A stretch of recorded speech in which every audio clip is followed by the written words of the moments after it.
does my mother live now? And this is what Big Ma says. Your mother lives on the street in a hole in the wall, sleeping on park benches next to winos. Big Ma would have been proud of me, but also angry that I allowed it to come to this. I'm sure she expected this kind of living from Cecile. For me, she expected better. What do you expect her to do exactly? I demand you to cook real food. For some strange reason, I highly doubt that that's going to work. Let me take you to a higher level.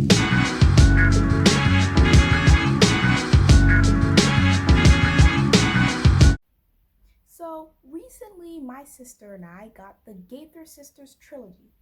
And of course, since we got it, I decided to dive back into one of my favorite trilogies, starting, of course, with book 1.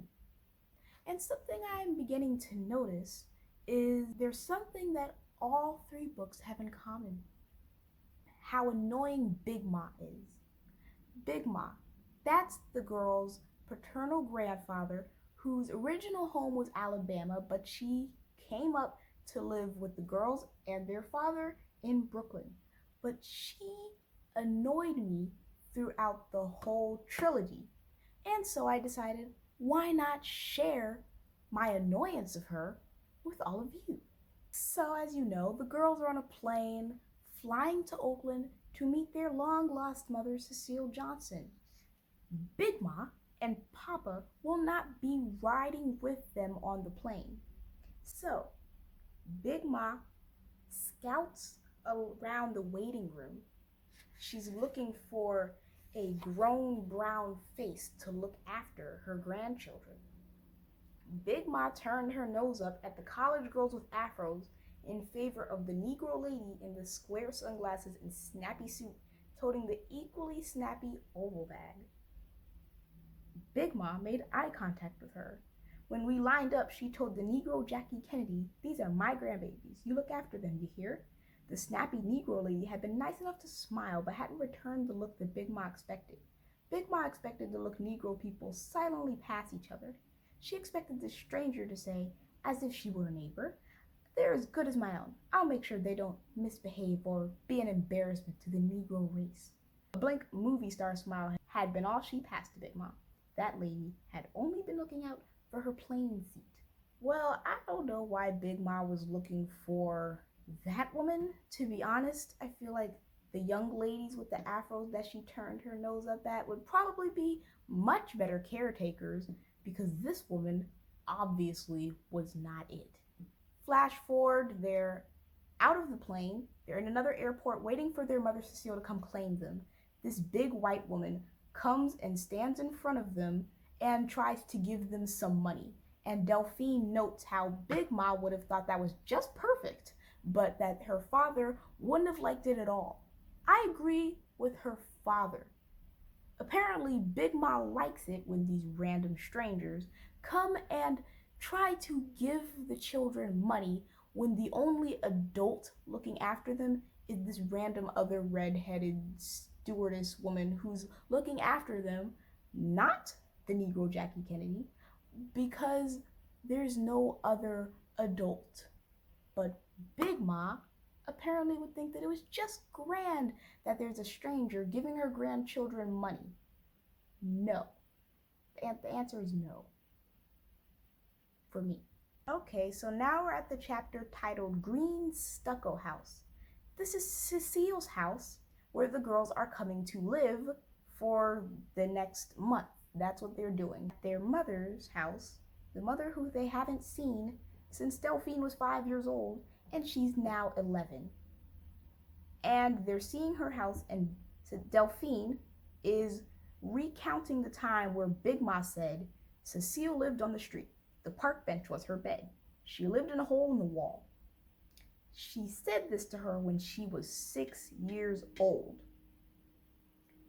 Big Ma has a lot of contempt for Cecile.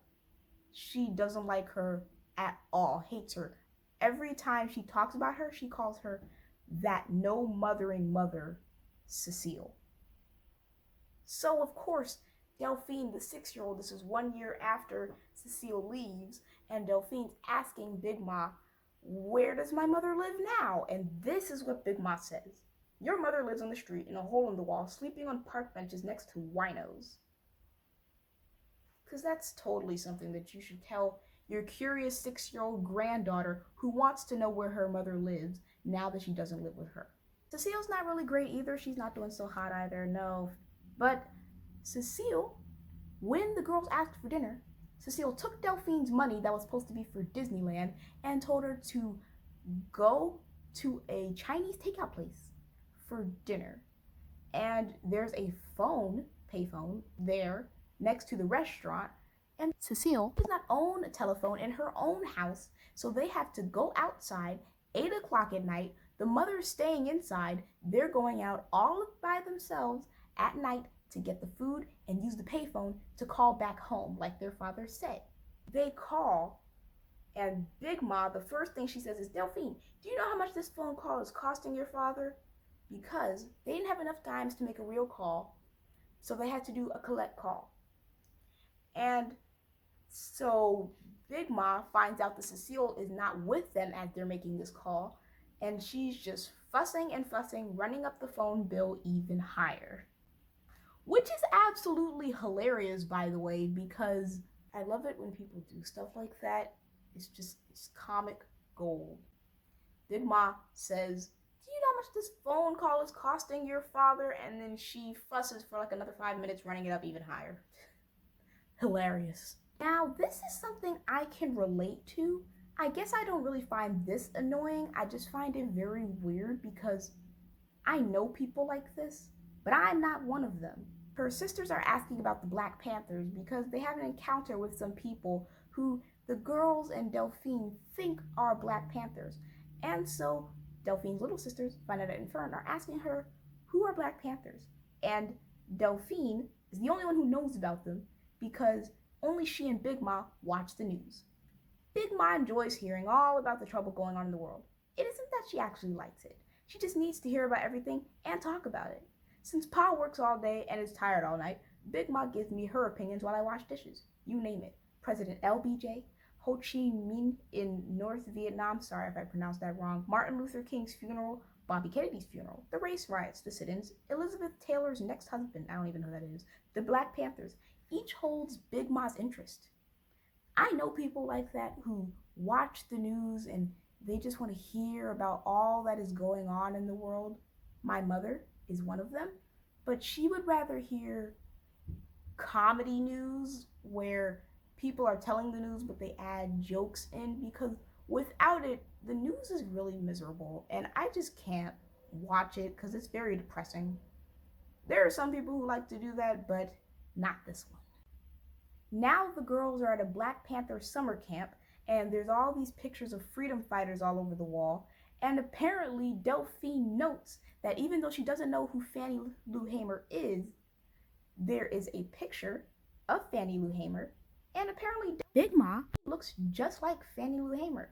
Surprise, surprise, because she acts nothing like her at all.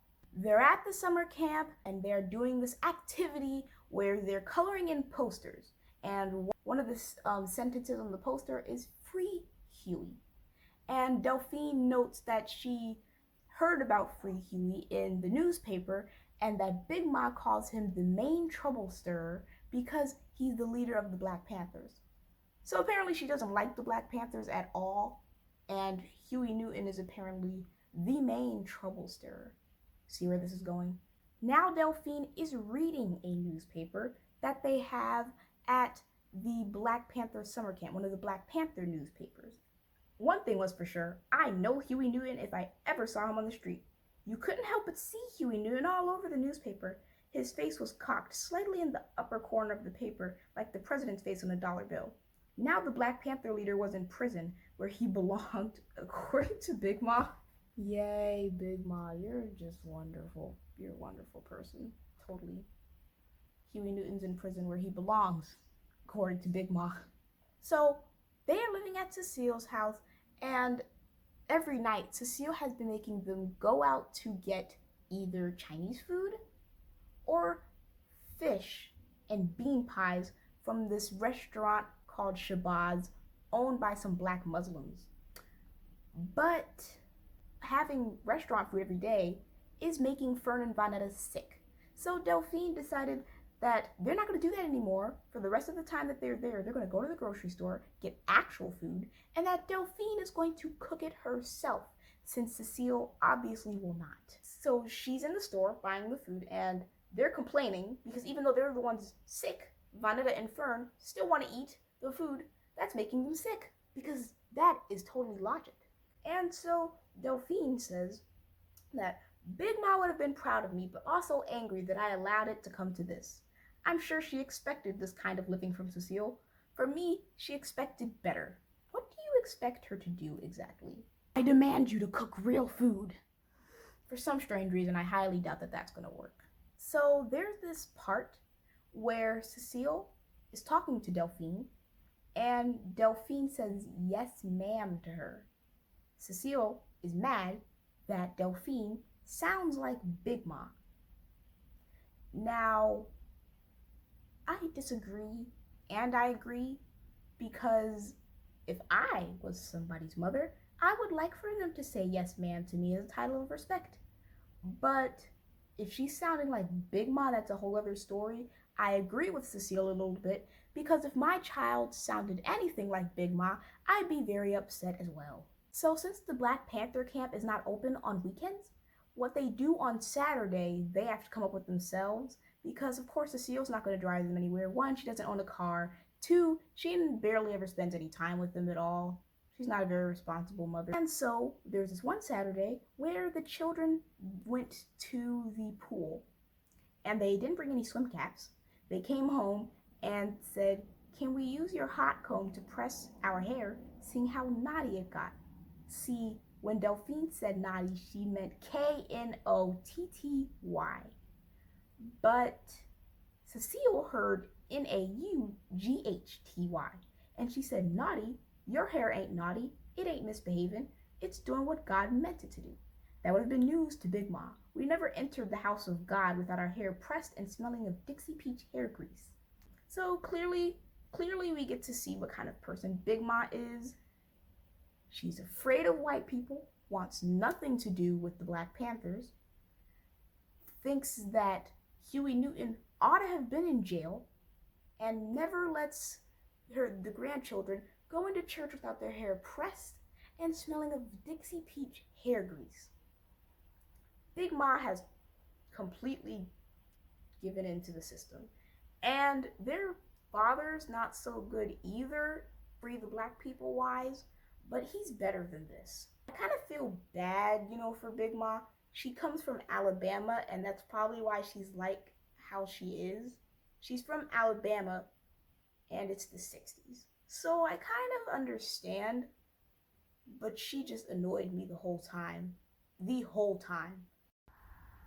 Check it out, check it out, check it out. I wonder how many times you can say check it out fast. Check it out, check it out, check it out, check it out, check it out, check it out, check it out, check it out. Anyway, you can now get First Fruits, a guide to celebrating Kwanzaa, Umoja Karamu, a fun feast for family and friends, and Edenta, a baby's first rites, all in one with the African Family Celebration Pack. Feel free to purchase at shabazz.world.